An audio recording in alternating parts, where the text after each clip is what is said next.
Depuis sa création en 2014, l'Agglo 2B s'est très clairement engagé vers la transition énergétique, l'environnement, la protection de la nature. Ce petit film va vous montrer des exemples d'entreprises, de privés qui participent à cette action collective en faveur de l'environnement. Ce sujet, naturellement, est très important et doit servir d'exemple à vous tous pour que chacun d'entre nous puissions apporter notre pierre à l'édifice et la protection de l'environnement.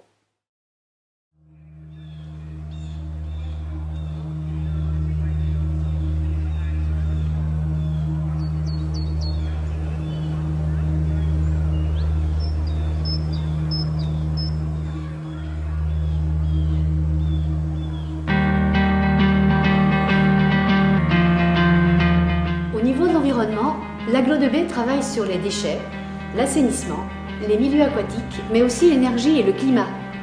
Sur cette thématique, nous devons réaliser un plan climat et énergie territorial.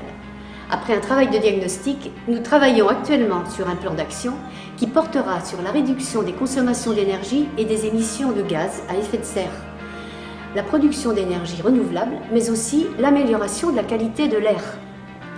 On l'a vu avec le dernier rapport du GIEC, il est urgent d'agir rapidement pour ne pas dépasser une augmentation de température de plus de 1,5 degré. Pour cela, il est nécessaire d'obtenir des accords politiques au niveau international, comme à Paris, en 2015. Le changement climatique est un problème global avec des solutions locales.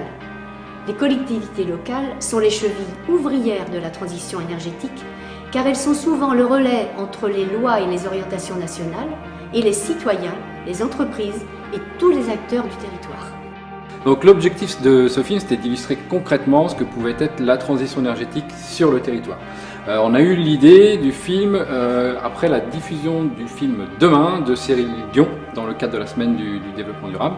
En fait, ce film montre des expériences concrètes et positives au spectateur pour lui donner envie d'agir. Nous, on a relevé un petit défi en se disant on est capable de faire la même chose, mais simplement sur l'échelle du bocage bressurais.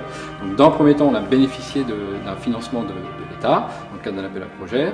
Et ensuite, on est parti à la rencontre d'entreprises, d'associations, d'habitants, d'agriculteurs, d'écoles aussi, et d'élus pour échanger avec eux sur des actions qui auraient été mises en œuvre sur le territoire, soit autour des économies d'énergie,